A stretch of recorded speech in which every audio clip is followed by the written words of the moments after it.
ఇది సోషల్లో first chapter అయిన ఇండియా ది రిలీఫ్ ఫీచర్స్లో సెకండ్ పార్ట్. ఫస్ట్ పార్ట్ అనేది ఆల్రెడీ రిలీజ్ అయింది. దాన్ని చూడని వాళ్ళు చూశాక దీన్ని కంటిన్యూ చేయండి. దానికి సంబంధించిన వీడియో అనేది పైన సజెషన్స్లో ఇవ్వబోతున్నాను, క్లిక్ చేసి చూడగలరు చూసిన వాళ్ళకు. Let us begin our episode. So major relief divisions అయిన హిమాలయాస్ గురించి మనం ఇప్పుడు తెలుసుకోబోతున్నాం. ఈ హిమాలయన్ రేంజెస్ ఏవైతే ఫామ్ అయినాయో అది వెస్ట్ టు ఈస్ట్ డైరెక్షన్లో మూవ్ అవుతూ ఉంటాయన్నమాట. అంటే ఇక్కడ అమెరికా సైడ్ ఏదైతే ఉందో అమెరికా సైడ్ నుండి జపాన్ సైడ్, అంటే ఈ డైరెక్షన్ మీకు అర్థమవుతుంది కదా, అలా మూవ్ అవుతూ ఉంటాయి అన్నమాట. ఎంత దూరం వరకు మూవ్ అవుతాయంటే 2400 కిలోమీటర్స్ వరకు మూవ్ అవుతూనే ఉంటాయి.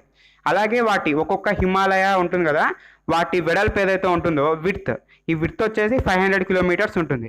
ఇది వెస్ట్ టు ఈస్ట్ మూవ్ అయ్యే టైంలో ఆ విడ్త్ ఏదైతే ఉంటుందో అది కూడా తగ్గిపోతూ ఉంటుంది. వెస్ట్ డైరెక్షన్లో స్టార్ట్ అవుతున్న హిమాలయాస్ ఫస్ట్ టైం ఉంటాయి కదా, అవి 500 కిలోమీటర్స్ విడుతూ ఉంటాయి అన్నమాట. వెళ్తున్న కొద్దీ తగ్గుతూ ఉంటాయి. అంటే సెంటర్ పార్ట్ అంటే వెస్ట్ టు ఈస్ట్ ఇచ్చే టైంలో 2400 కిలోమీటర్స్లో మిడిల్ ఏదైతే ఉంటుందో డిస్టెన్స్, ఆ డిస్టెన్స్లో వీటి వెర్త్ అనేది 200 కిలోమీటర్స్ మాత్రమే ఉంటుంది. అంటే ఇక్కడ 500 కిలోమీటర్స్ నుండి 200 కిలోమీటర్స్ అంటే 300 కిలోమీటర్స్ విడ్త్ అనేది తగ్గిపోయింది. అలాగే మళ్ళీ ఇంకా తగ్గుతూ వెళ్ళిపోతుంది ఈస్టర్న్ డివిజన్స్ వెళ్ళే కొద్దీ. సో ఇలా అన్నమాట. ఈ హిమాలయాస్లో కూడా 3 డివిజన్స్ ఉంటాయి. First one greater Himalayas, second one lower Himalayas, third one Shivaliks. ఇప్పుడు వీటి గురించి మనం తెలుసుకోబోతున్నాం. వీటన్నిటికీ డివిజన్ చేయడానికి మెయిన్ కారణం వాటి హైట్ స్పెన్స్ అంటే ఆల్టిట్యూడ్. అంటే బాగా హైట్ ఉన్నదాన్ని గ్రేటర్ హిమాలయాస్ అంటారు, దానికంటే కొంచెం తక్కువ ఉన్నదాన్ని లెసర్ హిమాలయాస్ అంటారు. ఈ లెసర్ హిమాలయాస్కు అలాగే ఇంకా కింద ఉన్నదాన్ని శివాలిక్స్ అంటారు అన్నమాట. ఈ మూడు ఎలా డిఫరెన్షియేట్ అవుతాయంటే అక్కడ ఉన్న వ్యాలీస్ బట్టి ఇవి డిఫరెన్స్ అవుతూ ఉంటాయి అన్నమాట. సో ఒక్కొక్క లేయర్కి మధ్యలో డీప్ వ్యాలీస్ అనేవి ఫామ్ అయి ఉంటాయి. అక్కడ ఎక్స్టెన్సివ్ ప్లాట్యూస్ అని కూడా ఉంటాయి. సో వీటి వల్ల ఈ మూడు అనేది డిఫరెన్స్ చేయడానికి యూస్ఫుల్ అవుతుంది. మెయిన్గా వాటి హైట్ ఆధారంగా ఇది డిఫరెన్స్ చేయబడి ఉంటుంది. గ్రేటర్ హిమాలయాస్నే హిమాద్రి అని కూడా పిలుస్తారు. పేరులో ఉన్నట్టే గ్రేటర్ హిమాలయాస్. ఇవి ఈ మూడు హిమాలయాస్తో పోలిస్తే చాలా హైట్లో ఉంటాయి. వీటి హైట్ వచ్చేసి 6100 మీటర్స్ అని ఉంటాయి.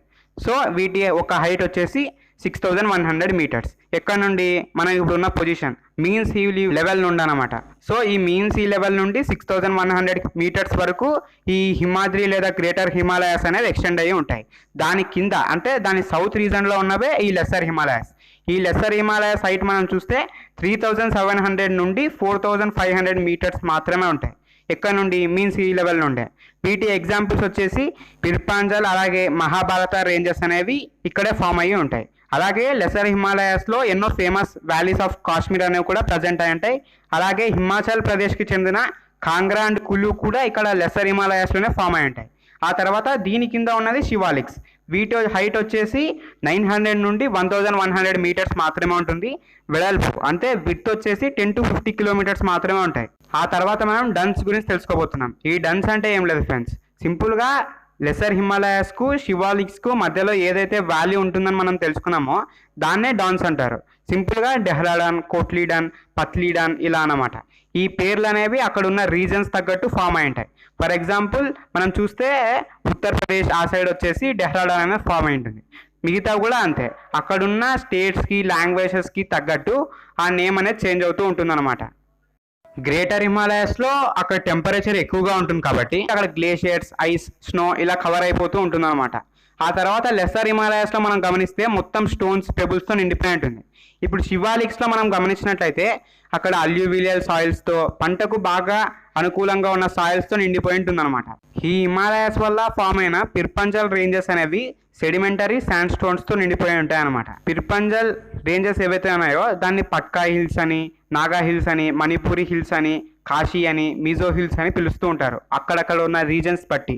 సో ఈ పిర్పంజల్ అనేది హిమాలయాస్ ఎంత దూరం అయితే ఉంటాయో అంత దూరం అనేది ఫామ్ అయి ఉంటుంది. సో ఎన్నో స్టేట్స్ అనేవి హిమాలయాస్ని కవర్ అవుతూనే ఉంటాయి. సో మోర్ దాన్ 5 స్టేట్స్ అనేవి హిమాలయాస్తో టచ్ అయ్యే ఉంటాయి.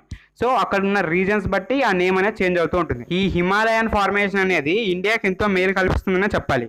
ఈ హిమాలయన్ రివర్స్ ఏవైతే ఉన్నాయో ఆ ప్లేన్ని బాగా ఫర్టైల్ చేయడంతో పాటు అక్కడున్న ప్రజలకు ఎంతో వాటర్ని ఇస్తూ ఉంటాయన్నమాట. దీనితో పాటు ఇది ఒక షెల్టర్ని కూడా, ప్రొటెక్షన్ లాగా కూడా పనిచేస్తూ ఉంటుంది. ఎన్నో కోల్డ్ విన్స్ అనేవి ఆసియా నుండి అంటే ఆసియన్ కాంటినెంట్స్ నుండి వెళ్తూ ఉంటాయి అన్నమాట. సో అవి మనకు తగిలితే మనకు కాస్త ప్రాబ్లమాటిక్గా టెంపరేచర్ చేంజ్ అనేది క్లైమాటిక్ కండిషన్స్ అనేవి డిఫరెంట్గా ఉంటాయి. అంటే పంట పండించడానికి అనుకూలంగా ఉండవు. సో వాటిని అవాయిడ్ చేస్తూ కూడా ఇది అడ్డంగా ఉంటుంది. అలాగే సమ్మర్ సీజన్స్లో ఎన్నో హాట్ విండ్స్తో పాటు monsoon type of climate create చేయడంలో కూడా ఈ హిమాలయాస్ అనేది ఎంతో యూజ్ అవుతూ ఉంటుంది. ఈ హిమాలయాస్ అనేవి లేకపోతే ఆ సమ్మర్ సీజన్స్లో రైన్స్ అనేవి లేకుండా మాన్సూన్ టైప్ ఆఫ్ క్లైమేట్ లేకుండా మొత్తానికి ఆ రీజన్స్ అనేవి డ్రై అయిపోయి ఉండేవి. ముందు చెప్పుకున్నట్టు ఇవి తెచ్చిన సాయిల్స్ ఏవైతే ఉంటాయో, సెడిమెంట్స్ ఉంటాయో, అవి ప్లాంట్ ఎదుగుదలకి ఎంతో బాగా యూజ్ అయ్యి మనకి ఇన్ని క్రాప్స్ గ్రో చేసుకోవడానికి యూజ్ అవుతూ ఉంటుంది. ఆ తర్వాత ఇండో గ్యాంగెటిక్ ప్లేన్ అంటే ఏం లేదు ఫ్రెండ్స్, సింపుల్గా మనం వాటర్ వేసి మట్టిని బాగా అనుకూలంగా గ్రో చేయడానికి ఎలా తయారు చేసుకుంటామో దాన్నే ప్లేన్ అంటారు. సో ఇండో గ్యాంగెటిక్ ప్లేన్లో 3 రివర్స్ అనేవి ఉంటాయి: ఇండస్, గంగా, బ్రహ్మపుత్ర. ఇండో గ్యాంగెటిక్లో ఇండస్, గంగా మాత్రమే ఉంది అని అనుకోకండి, బ్రహ్మపుత్ర కూడా ఉంటుంది. సో ఇప్పుడు మనం ఇండో గ్యాంగెటిక్ ప్లేన్స్ గురించి తెలుసుకోబోతున్నాం. ఈ ఇండో గ్యాంగెటిక్ ప్లేన్స్ అనేవి ఆ ఇండస్, గంగా, బ్రహ్మపుత్ర రివర్ వలన బాగా అనుకూలంగా మారిపోతూ ఉంటాయి అగ్రికల్చర్కు. సో ఇప్పుడు మనం వాటి గురించి తెలుసుకోబోతున్నాం. ఇవి 3 పార్ట్స్గా డివైడ్ అయి ఉంటుంది. ఒకటి western part, central part, eastern part. Western పార్ట్లో ఇండస్ అనే రివర్ మనకు బాగా దాన్ని ప్లేన్స్గా మార్చడానికి తోడ్పడుతూ ఉంటుంది. వీటి ట్రిబ్యూటరీస్ అంటే ఆ రివర్ అనేది డివైడ్ అవుతుంది అని తెలుసుకున్నాం కదా, ఆ ట్రిబ్యూటరీస్ ఏవంటే జీలం, చీనబ్, రావి, బియాస్, సుత్లచ్ అనే రివర్స్ అనేవి ఇక్కడ ట్రిబ్యూటరీస్ అనమాట. ఇవి ఇండస్ నుండే ఫామ్ అయి ఉంటాయి, కాకపోతే డిఫరెంట్ స్టేట్స్లో ఫ్లో అవుతూ ఉంటాయి. అవి డివైడ్ అయి ఉంటాయి ఇండస్ రివర్ నుండి. సో ఇక్కడ ఎక్కువ ఇండస్ రివర్స్ అనేవి పాకిస్తాన్కే చెందిపోతూ ఉంటాయి. సో ఇక్కడ పాకిస్తాన్లోనే ఇండస్కి సంబంధించిన రివర్ బేసిన్స్ అనేవి ఎక్కువగా ఉంటాయి ఇండియాతో పోలిస్తే. సో వెస్టర్న్ పార్ట్లో ఇండస్ అలాగే దాని ట్రిబ్యూటరీస్ అనేవి ఎంతో మేలు కల్పిస్తున్నాయని చెప్పాలి. సెంట్రల్ పార్ట్లో గంగా, ఇక్కడ గంగా ప్లేన్స్ అనేవి ఫామ్ అయి ఉంటాయి. ఇక్కడ ఇండస్, గంగా, బ్రహ్మపుత్ర అనేవి పెరినియల్ రివర్స్, అంటే ఇక్కడ హిమాలయాస్ ఏవైతే ఉన్నాయో వాటి నుండే ఇవి ఫామ్ అయి ఉంటాయి అనమాట. సో ఇప్పుడు గంగా మనం చూస్తే వీటి ట్రిబ్యూటరీస్ వచ్చేసి యమున, అలాగే సోనే, కోసి అనేవి ఈ గంగాకి ట్రిబ్యూటరీస్ అనమాట. ఇవి ఉత్తరప్రదేశ్, బీహార్, అలాగే హర్యానా, జార్ఖండ్, వెస్ట్ బెంగాల్లో కూడా ఫ్లో అవుతూ ఉంటాయి. ఇక్కడ మనం ముందు ఇండస్ ఎక్కడెక్కడ ఫ్లో అవుతుందో చెప్పుకోలేదు కదా, ఎక్కడెక్కడ అంటే పంజాబ్, హర్యానాలో మేజర్గా ఇది ఫ్లో అవుతూ ఉంటుంది. ఆ తర్వాత మనం చూస్తే ఈస్టర్న్ పార్ట్లో బ్రహ్మపుత్ర అనమాట. ఈ బ్రహ్మపుత్రకి మనం చూస్తే ఈ బ్రహ్మపుత్ర రివర్ అనేది అస్సాంకి ఎంతో యూజ్ అవుతూ ఉంటుంది. అక్కడ పంటలు పండించుకోవడానికి కానీ, అలాగే అక్కడ డొమెస్టిక్ పర్పసెస్కి కానీ వీటి వాటర్ అనేది ఎంతో యూజ్ అవుతూ ఉంటుంది. స్వాంపీ అండ్ మార్షీ సర్ఫేసెస్ అనేది క్రియేట్ అవుతాయి అని మనం ముందు చెప్పుకున్నాం కదా, దాన్నే తెరాయ్ అని అనుకుంటాము అని చెప్పాం కదా. ఇక్కడ ఫైన్ అల్యూవియల్ ప్లేన్స్ అనేవి క్రియేట్ అవుతూ ఉంటాయి. ఆ తర్వాత నెక్స్ట్ ద పెనిన్సులర్ ప్లాట్యూ. ఇండియానే పెనిన్సులర్ ప్లాట్యూ అంటారు, ఎందుకంటే 3 సైడ్స్ అనేవి సీస్తోనో ఓషన్తోనో కవర్ అయ్యింది కాబట్టి. ఇక్కడ ఎక్కువ భాగంలో metallic and non metallic mineral resources అనేవి బాగా అవైలబుల్లో ఉంటాయి. మిగతా ప్లాట్యూస్తో పోలిస్తే ఇవి బాగా ఎక్కువగా అవైలబుల్లో ఉండేవి. ఇండియన్ పెనిన్సులర్ ప్లాట్లో సదరన్ టిప్ ఉండేది కన్యాకుమారి, అలాగే పైన ఉండేది జమ్మూ అండ్ కాశ్మీర్. ఈ ఇండియన్ ప్లాట్యూ ఏదైతే ఉందో అది కూడా 2 పార్ట్స్గా డివైడ్ అయింది. ఒకటి మాల్వా ప్లాట్యూ అంటే సెంట్రల్ హైలాండ్స్ అని కూడా అంటారు, అలాగే ఇంకో పార్ట్ డెక్కన్ ప్లాట్యూ. ఈ డెక్కన్ ప్లాట్యూలోనే మనం అందరూ ఉంటున్నాం. ఈ మాల్వా ప్లాట్యూ ఏదైతే ఉందో అది నర్మదా రివర్ కి టాప్ లో ఉంటుంది అనమాట. ఈస్టర్న్ సైడ్ లో చోటా నాగ్పూర్ ప్లాట్యూ అనేది ఉంటుంది, వెస్టర్న్ సైడ్ లో ఎక్కువ భాగం మాల్వా ప్లాట్యూ అనేది ఉంటుంది. ఇక్కడ మాల్వా ప్లాట్యూ డెక్కన్ ప్లాట్యూ కన్నా కానీ ముందు మనం ప్లేన్స్ గురించి తెలుసుకోవాలి. ఈ ప్లేన్స్ అనేవి హ్యాపీగా రివర్స్ తో, హిమాలయాస్ తో పంటలు పండించుకోవడానికి, డొమెస్టిక్ పర్పసెస్కి వాటర్ రిసోర్సెస్ అనేవి ఫుల్గానే ఉన్నాయి. కానీ ఇక్కడ సౌత్ సైడ్లో ఉన్న, అలాగే సెంట్రల్ సైడ్లో ఉన్న మాల్వా ప్లాట్యూకి ప్లేన్కి డిఫరెన్స్ ఏమంటే ప్లేన్లో ఫుల్ వాటర్లోనే ల్యాండ్ అనేది మునిగిపోయి ఉంటుంది, ప్లాట్యూలో వాటర్ లేక ల్యాండ్ అనేది ఫామ్ అయి ఉంటుంది. సో మొత్తానికి ఈ మాల్వా ప్లాట్యూ అనేది సెంట్రల్ సైడ్ అంటే మధ్యప్రదేశ్ ఆ సైడ్ పైన వాటికి హ్యాపీగా వాటర్ అనేది లభిస్తూ ఉంటుంది, ఎందుకంటే అక్కడక్కడ హిమాలయాస్ ఉన్నాయి, ట్రిబ్యూటరీస్ ద్వారానో మొత్తానికి వాటర్ అనేది అవైలబుల్లో ఉంటుంది.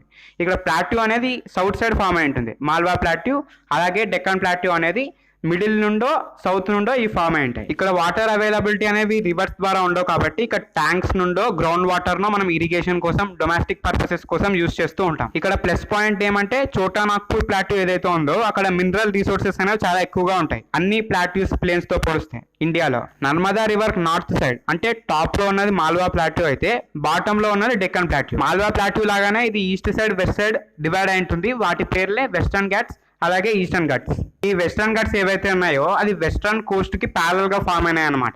ఈ ఘాట్స్ ఏవైతే ఫామ్ అయినాయో ఆ కోస్ట్ లైన్ ఏదైతే ఉంటుందో దానికి ప్యారలల్ గానే ఉన్నాయి, అంటే దానికి అది ఏ షేప్ లో ఉంటే ఇది అదే షేప్ లో ఉందన్నమాట. సో ఇది కోస్టల్ ప్లేన్స్ పైన ఏవైతే ఉన్నాయో అవి ఎలా ఫామ్ అయినాయో అదే షేప్లో ఇవి కూడా ఫామ్ అయినాయి. ఆ తర్వాత ఈ Western Ghats are higher than Eastern Ghats. అంటే వెస్టర్న్ ఘట్స్ అనేవి ఈస్టర్న్ ఘట్స్ కన్నా చాలా హైట్లో ఉంటాయి. ఆ పీక్ స్టేజ్ అనేది చాలా ఎక్కువగా ఉంటుందన్నమాట. సో ఈ ఈస్టర్న్ ఘట్స్ వెస్టర్న్ ఘట్స్ని మనం జాయిన్ చేస్తూ ఒక లైన్ డ్రా చేస్తే ఆ స్లోప్ ఏదైతే ఫామ్ అయి ఉంటుందో అది వెస్ట్ నుండి ఈస్ట్కి ఫ్లో అవుతూ ఉంటుంది. అలాగే ఇక్కడ ఈ వెస్టర్న్ ఘట్స్ అనేవి 1600 కిలోమీటర్స్ దూరం వరకు ఎక్స్టెండ్ అవుతూ ఉంటాయి. ఈ వెస్టర్న్ ఘట్స్ ఏవైతే ఉన్నాయో అవి నీల్గిరీస్ని టచ్ అవుతాయి. సో మొత్తానికి at the end of the point నీల్గిరీస్ని టచ్ అవుతాయి అనమాట. ఈ నీల్గిరీస్ వచ్చే హైట్ని మనం పోలిస్తే ఈ వెస్టర్న్ ఘట్స్ ఎండింగ్ పాయింట్ ఏదైతే ఉంటుందో దాంతో పోలిస్తే 200 మీటర్స్ చాలా ఎక్కువగా ఉంటుంది. సో ఇక్కడ సడన్గా వెస్టర్న్ ఘట్స్ స్టాప్ అయినప్పుడు నీల్గిరీస్ అనేవి ఉంటాయి. దాంతో పోలిస్తే 2000 మీటర్స్ అనేవి హైలో ఉంటాయి నీల్గిరీస్. సో ఇక్కడ ఫేమస్ హిల్ స్టేషన్ అయిన ఉడగమండలం కూడా ఫామ్ అయి ఉంటుంది. దీన్నే ఊటీ అని కూడా పిలుస్తారు. ఇక్కడ నీల్గిరీస్లో ఇది ఉంటుందన్నమాట. ఈ వెస్టర్న్ ఘట్స్లో ఉన్న దొడబెట్ట హైట్ వచ్చేసి 2637 మీటర్స్ ఉంటుందన్నమాట. దీని గురించి మాత్రమే ఎందుకు చెప్పుకుంటున్నామంటే ఈ వెస్టర్న్ ఘట్స్లో ఫామ్ అయిన అన్ని పీక్ స్టేజెస్లో కంటే హైయెస్ట్ పీక్ స్టేజ్ అనేది ఇదే అనమాట. సౌత్ ఇండియాలోనే హైయెస్ట్ పీక్ ఉన్నది ఏదైనా ఉంది అంటే అది అన్నయ్యమూడి. దీని హైట్ వచ్చేసి 2695 మీటర్స్. ఈ రెండింటికి డిఫరెన్స్ అనేది జస్ట్ కొన్ని మీటర్సే ఉన్నా కానీ ఫస్ట్ ఈజ్ ఫస్ట్ అలా అనమాట. ఆ తర్వాత ఈస్టర్న్ ఘట్స్లో కూడా ఇలాంటి పీక్ చాలానే ఉన్నాయి. కానీ అక్కడ చింతపల్లిలో ఉన్న అరయకొండ అనేది చాలా హైట్లో ఉంది ఇక్కడ ఈస్టర్న్ ఘట్స్తో పోలిస్తే. దీని హైట్ వచ్చేసి 1680 మీటర్స్. ఇది ఆంధ్రప్రదేశ్లోనే ఉండడం గర్వకారణం. ఈస్టర్న్ ఘట్స్లో కొన్ని హిల్స్ అనేవి ఉన్నాయి. దాని పేర్లే అనైమల, పలాని. ఈ పలాని అనేది తమిళనాడుకు చెందినది. అలాగే ఇంకొక హిల్ కూడా ఉంది, దాని పేరు కార్డోమం. ఇది కేరళకి చెందినది. ఇక్కడ ఈస్టర్న్ ఘట్స్, వెస్టర్న్ ఘట్స్ అలాగే ప్లాట్యూస్ అనేవి బ్లాక్ సాయిల్స్తో నిండిపోయి ఉంటాయి. ఎందుకంటే వాల్కనిక్ యాక్టివిటీస్ వల్ల. ఈ ఈస్టర్న్ ఘట్స్ అనేది మహానది వ్యాలీ నుండి నీల్గిరీస్ వరకు ఎక్స్టెండ్ అయ్యి ఉంటాయన్నమాట. సో ఇక్కడ టాప్ ఎక్కడి నుంచి స్టార్ట్ అవుతుంది అని అడిగితే మహానది వ్యాలీ అని మనం వ్యాలీ. ఇక్కడ ఈస్టర్న్ ఘట్స్ లో యావరేజ్ హైట్ ఆఫ్ హిల్ లేదా పీక్ అనేది 900 మీటర్స్ వరకు ఉంటుంది. ఇక్కడ కూడా కొన్ని హిల్స్ అనేవి ఉన్నాయి. వాటి పేరే నల్లమలాస్, వెల్లికొండాస్, పలకొండాస్ అలాగే శేషాచలం అనేవి ఉన్నాయన్నమాట. సో ఇవి హిల్స్. ఇక్కడ హైయెస్ట్ పీక్స్ లో మనం ఎప్పుడు కన్ఫ్యూజ్ అవ్వకూడదు. నార్థన్ సైడ్ లేదా టోటల్ ఇండియాకి వాళ్ళు అడిగినారనుకో మనం K2 పీక్ రాస్తాం. ఎందుకంటే అది జమ్మూ అండ్ కాశ్మీర్లో ఉంటుంది. అన్ని పీక్స్లో కన్నా అదే హైయెస్ట్. లేకపోతే సౌత్ ఇండియాలో మాత్రమే అడిగినారనుకో అనైముండి రాస్తాం. అలాగే వెస్టర్న్ సైడ్ మాత్రమే అడిగినారనుకో అక్కడ మనం దొడబెట్ట రాస్తాం. అలాగే ఈస్టర్న్ సైడ్ అడిగినారనుకో అక్కడ మనం అరయకొండ రాస్తాం. ఇలా అన్నమాట. ఇక్కడ ప్లాట్యూ రీజన్ ఏదైతే ఉంటుందో అక్కడ మొత్తం బ్లాక్ సాయిల్స్తో నిండిపోయి ఉంటుంది. ఎందుకంటే ఇక్కడ ఒకప్పుడు వాల్కనిక్ ఎరప్షన్ జరిగింది. దాని కారణంగా అలా ల్యాండ్స్ అనేవి ఫామ్ అయినాయి అన్నమాట. నెక్స్ట్ మనం థార్ డెజర్ట్ గురించి తెలుసుకోబోతున్నాం. ఇది ఒక డెజర్ట్ కాబట్టి ఇక్కడ వాటర్ అనేది చాలా తక్కువగా ఉంటుంది. రైన్స్ అనేవి కూడా చాలా తక్కువగా పడిపోతూ ఉంటాయి. ఇక్కడ శాండీ ప్లేన్స్ అనేవి ఫామ్ అయి ఉంటాయి. ఇక్కడ క్రాప్స్ అనేవి కూడా బాగా పండవు. ఇది ఎక్కువ భాగం వెస్టర్న్ రాజస్థాన్లో ఉంటుంది. ఇక్కడ అరిడ్ టైప్ ఆఫ్ క్లైమేట్ ఉంటుంది. లో వెజిటేషన్ అంటే ప్లాంట్స్ అనేవి సరిగ్గా గ్రో అవ్వవు. ఇక్కడ కేవలం ఒకే రివర్ పాస్ అవుతుంది, దాని పేరే లూని. ఆ తర్వాత మనం కోస్టల్ ప్లేన్స్ గురించి తెలుసుకోబోతున్నాం. ఇక్కడ ప్లేన్స్ అంటే మనం తెలుసుకున్నాం హిమాలయస్ వాటర్ ద్వారా ఆ వాటర్లో మునిగిపోయి మొత్తానికి ఆ ల్యాండ్లో ప్లాంట్స్ అనేవి బాగా పండుతాయి అని తెలుసుకున్నాం కదా. ఇక్కడ కూడా ప్లేన్సే కానీ కోస్టల్ ప్లేన్స్. కోస్టల్ రీజన్స్ అంటే ఏం లేదు ఫ్రెండ్స్, అక్కడ ఆ సర్ఫేసెస్కి వాటర్ సర్ఫేస్ అనేది అటాచ్లో ఉండాలి. ఫర్ ఎగ్జాంపుల్ మనం చూస్తే విశాఖపట్నం, శ్రీకాకుళం, విజయనగరం ఈ సైడ్ మనం చూస్తే అక్కడంతా వాటర్తో నిండిపోయి ఉంటాయి. సో దాన్నే కోస్టల్ రీజియన్ అంటారు. ఇక్కడ వాటర్ అవైలబిలిటీ అనేది చాలా ఎక్కువగా ఉండడంతో పాటు అగ్రికల్చర్, ఫిషింగ్, ట్రాన్స్పోర్టేషన్ ఇలాంటివన్నీ బాగా అవైలబుల్లో ఉంటాయి. ఇలా అన్నమాట. సో ఈ కోస్టల్ ప్లేన్స్ గురించి మనం ఇప్పుడు తెలుసుకోబోతున్నాం. కోస్టల్ ప్లేన్స్ అనేవి ఇండియాకి 2 భాగాల్లో ఉంటాయి. ఒకటి అరేబియన్ సీ దగ్గరలో, ఇంకొకటి బే ఆఫ్ బెంగాల్ దగ్గరలో. ఈ వెస్టర్న్ కోస్ట్ అనేది రాన్ ఆఫ్ కచ్ నుండి కన్యాకుమారి వరకు ఎక్స్టెండ్ అయి ఉంటుంది. ఈస్టర్న్ కోస్ట్ తో కంపేర్ చేస్తే ఇది కాస్త నారోవర్ గా ఉంటుంది. అలాగే ఇక్కడ ప్లేన్స్ అనేవి అన్ఈవెన్ గా, బ్రోకెన్ గా ఉంటాయి అన్నమాట. ఇక్కడ అందుకే 3 పార్ట్స్ గా అవి డివైడ్ అయి ఉంటాయి. అదేమంటే Konkan Coast, Canara Coast, Malabar Coast. ఇక్కడ కొంకన్ కోస్ట్ అనేది నార్థరన్ సైడ్ ఉంటుంది. మనం గమనించినట్లయితే ఇక్కడ నార్థరన్ సైడ్ అంటే మహారాష్ట్ర, గోవా సైడ్స్, కెనరా కోస్ట్ అంటే కర్ణాటక సైడ్స్, అలాగే మలబార్ కోస్ట్ అంటే కేరళ సైడ్ అనమాట. బే ఆఫ్ బెంగాల్ సైడ్ ఉన్న కోస్టర్స్ మనం గమనిస్తే అవి మహానది అంటే ఒడిస్సా నుండి కావేరి అంటే తమిళనాడు వరకు ఎక్స్టెండ్ అవుతూ ఉంటుంది. ఈ ప్లేన్స్ అనేవి మహానది, గోదావరి, కృష్ణ, కావేరి రివర్స్ వల్ల ఫామ్ అయి ఉంటుంది. అలాగే ఇక్కడ ఫర్టైల్ ల్యాండ్స్ ఉంటాయి. అన్ని టైప్ ఆఫ్ ప్లాంట్స్ ని ఇది గ్రో చేసుకోవడానికి యూజ్ అవుతూ ఉంటుంది. ఇక్కడ ఒక్కొక్క దగ్గర దీన్ని ప్లేన్స్ ని ఒక్కొక్క విధంగా పిలుస్తూ ఉంటారు. ఉత్కల్ కోస్ట్ అని ఒడిస్సాలో, సర్కార్ కోస్ట్ అని ఆంధ్రాలో, కోరమండల్ కోసం తమిళనాడులో పిలుస్తూ ఉంటారు. ఇండో గాంగెటిక్ ప్లేన్స్ తో అక్కడ అగ్రికల్చర్ విధానాలతో పోలిస్తే ఇక్కడ మన దగ్గరే బాగా డెవలప్ అయింది అని మనం చెప్పుకోగలం. ఇక్కడ ఉన్న చిల్కా లేక్ అని ఒడిశాలో ఉంటుంది, కొల్లేరు అలాగే పులికాట్ లేక్ అని ఆంధ్రప్రదేశ్లో ఉంటాయి. వాటి ద్వారా కూడా మనం అగ్రికల్చర్లో యూజ్ చేసుకుంటూ ఉంటాం. ఆ తర్వాత మనం ఐలాండ్స్ గురించి తెలుసుకోబోతున్నాం. ఐలాండ్స్ అనేవి రెండు ఉన్నాయి మనకు తెలుసు. అవి అండమాన్ అండ్ నికోబార్, అది బే ఆఫ్ బెంగాల్లో ఉంది. లక్షద్వీప్ ఐలాండ్స్ అనేవి అరేబియన్ సీలో ఉన్నాయి. నార్కాండమ్ బారన్ ఐలాండ్స్ అనేవి అండమాన్ అండ్ నికోబార్ ఐలాండ్స్ లో ఉన్నాయి. అవి వాల్కానిక్ ఆరిజిన్, అంటే వాల్కానిక్ ఎరప్షన్ టైంలో అవి ఫామ్ అయినాయి అన్నమాట. తర్వాత southern most tip of India అని అడిగితే మనం ఇందిరా పాయింట్ అనే చెప్తాం. ప్లాట్యూ అని అడిగితే కన్యాకుమారి అని చెప్పాలి. లక్షద్వీప్ ఐలాండ్స్ అనేవి కోరల్ ఆరిజిన్. అలాగే దీని టోటల్ ఏరియా వచ్చేసి 32 కిలోమీటర్స్ ఉంటుంది. ఇక్కడ ఎక్కువగా ప్లాంట్స్ అండ్ అనిమల్స్ అనేవి బాగా అవైలబుల్లో ఉంటాయి. ఓకే ఫ్రెండ్స్, టోటల్ చాప్టర్ని ఫినిష్ చేసేసాం. ఈ వీడియో కనుక మీకు నచ్చినట్టయితే లైక్ చేయండి. అలాగే ప్రతి 10th విద్యార్థికి చూడమని షేర్ చేయండి. సబ్స్క్రైబ్ చేసుకుంటూ పక్కనున్న బెల్ ఐకాన్ క్లిక్ చేయడం మాత్రం మర్చిపోకండి.